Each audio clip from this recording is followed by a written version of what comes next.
Bienvenue sur Africa 24 dans cette nouvelle édition du QG Weekend. Voici les titres de l'actualité. Au Ghana, les élections présidentielles et législatives se tiendront le 7 décembre prochain. Une annonce de la commission électorale qui fait suite au rejet du Parlement d'un amendement pour le report des scrutins. En Afrique du Sud, lutte contre la stigmatisation des séropositives. La fondation Gougou Lamini a pour objectif de changer les mentalités. Et puis au Bénin, à l'occasion d'une rencontre entre le ministre des Sports et les acteurs de son secteur, un mémorandum pour le développement du secteur sportif a été mis en place. Au Soudan du Sud, Riek Machar a démis de ses fonctions le ministre des Mines, Taban Dang Gai. Le vice-président sud-soudanais et chef des ex-rebelles en exil depuis les récents affrontements à Juba refuse toujours de revenir dans la capitale. Riek Machar qui annonce qu'il ne regagnera la capitale que lorsqu'une force neutre d'intervention sera installée dans le pays et en mesure d'assurer sa sécurité. Au Ghana, les élections présidentielles et législatives auront lieu le 7 décembre prochain. Une annonce qui crée la polémique dans le pays puisqu'un report de ces scrutins avait été sollicité par la commission électorale au vu de plusieurs irrégularités sur le fichier électoral. Les détails avec Gladys Mwamba. Le Parlement ghanéen rejette le report d'un mois des élections présidentielles et législatives. L'annonce de la date du 7 décembre 2016 au lieu du 7 novembre 2016 pour la tenue des élections présidentielles et législatives par la commission électorale n'a pas su convaincre le Parlement. Les députés ont rejeté l'option d'un amendement proposant l'avancée de la date des scrutins, un choix de vote peu apprécié par la commission électorale. Malgré la démonstration de notre disposition à organiser un scrutin crédible à la date proposée du 7 novembre, le Parlement, dans sa sagesse, a décidé de ne pas adopter l'amendement. Le résultat de ce vote fixe donc la date du 7 décembre pour nos élections présidentielles et législatives. La commission électorale avait pris la décision d'ajourner ces scrutins, initialement prévus le premier lundi de novembre, afin d'épurer les listes électorales. 56 000 électeurs avaient été rayés des listes électorales pour des défauts dans leur inscription. Ces électeurs auraient utilisé leur carte de sécurité sociale pour justifier leur identité, ce qui ne garantit pas leur nationalité ghanéenne. Et effectivement, vu la nouvelle donne actuellement, puisque quand la commission électorale est obligée de revenir sur l'ancienne date, c'est-à-dire le 7 décembre. Reste à savoir ce qu'il faut maintenant, parce que tout le calendrier a été programmé sur le 7 novembre. Donc il reste à la commission électorale maintenant de rééchelonner les échéances, la distribution des cartes électeurs, l'affichage pour que les électeurs aillent vérifier. Le processus de réinscription sur les listes a débuté la semaine du 18 juillet 2016. La commission électorale a tenu à rassurer les populations que tout serait prêt pour les scrutins, quelle que soit la date retenue, le 7 novembre ou le 7 décembre 2016. À Sao Tomé et Principe, la commission électorale annule les résultats de la présidentielle. Les résultats de dimanche dernier qui donnaient vainqueur Evaristo Carvalho face au président sortant Manuel Pinto da Costa. La décision de la commission électorale annoncée ce vendredi fait suite à la réception des procès-verbaux de bureaux de vote de la diaspora et notamment celle du Portugal. Reste à présent au tribunal constitutionnel de valider l'hypothèse d'un second tour. En Afrique du Sud, une femme du nom de Gougou Dlamini avait été brutalement assassinée par un groupe d'hommes il y a 18 ans. Les raisons de cet assassinat étaient d'avoir publiquement révélé son statut sérologique du VIH-Sida. Aujourd'hui, sa fille Mandissa Dlamini a créé la fondation Gougou Dlamini. Elle s'engage dans la lutte contre le VIH-Sida et contre les discriminations envers les personnes séropositives. Marcel Farba Faroun.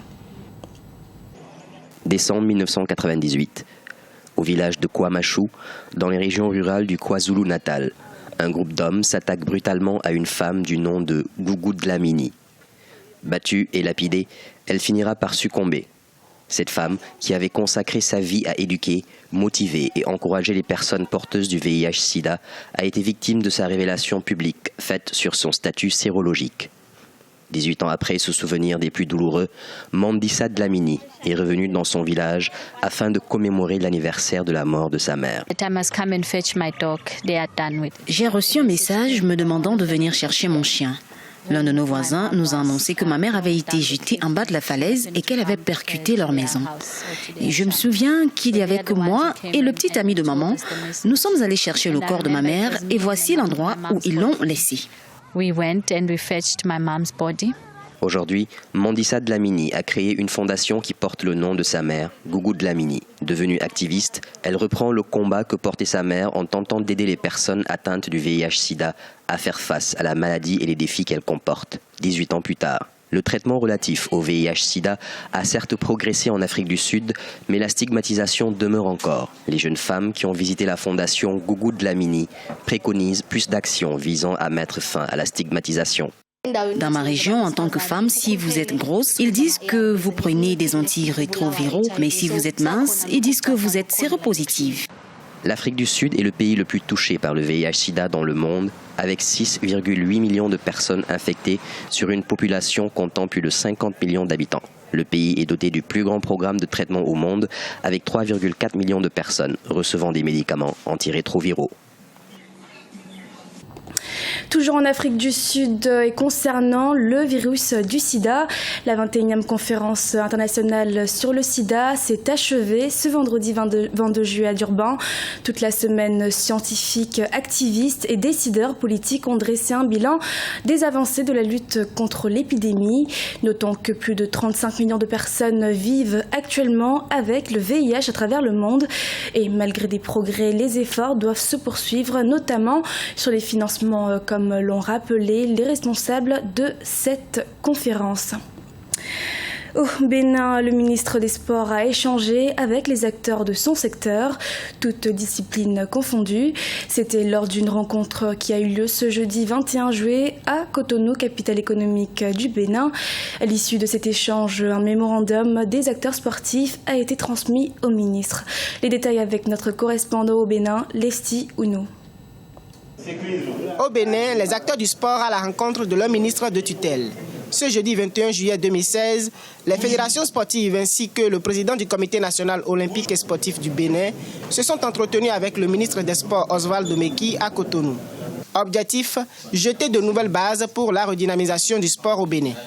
À cette occasion, un mémorandum proposé par les fédérations du mouvement sportif national a été étudié. Ce mémorandum me paraît assez réaliste, assez fidèle, assez expressif des difficultés qui sont les nôtres et des différentes étapes par lesquelles nous devons passer si nous voulons régler le problème du sport béninois. Je lancerai dans quelques jours le programme d'action sectorielle, donc pour ce qui concerne le département ministériel dont j'ai la charge, qui est le programme du gouvernement dans le domaine du sport. Ce mémorandum des acteurs sportifs s'articule entre autres autour de plusieurs préoccupations, notamment l'introduction au Parlement d'un projet de loi sur le financement du sport qui crée les conditions favorables au sponsoring, l'instauration d'un statut de l'athlète de l'élite.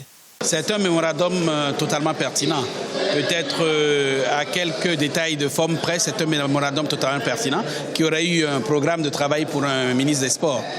Et je pense que discutant ensemble, mettant les choses les unes après les autres, on va y arriver. Il a trouvé le bon chemin. Le ministre des Sports Oswald Domeki, qui a reçu officiellement au cours de cette rencontre le mémorandum des acteurs du sport, a annoncé que le programme d'action du gouvernement dans le secteur des sports sera effectif d'ici quelques mois.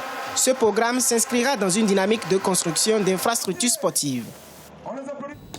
C'était le journal de la rédaction. Nous vous remercions de votre fidélité. Et dans quelques instants, une nouvelle édition de l'actualité sur Africa 24.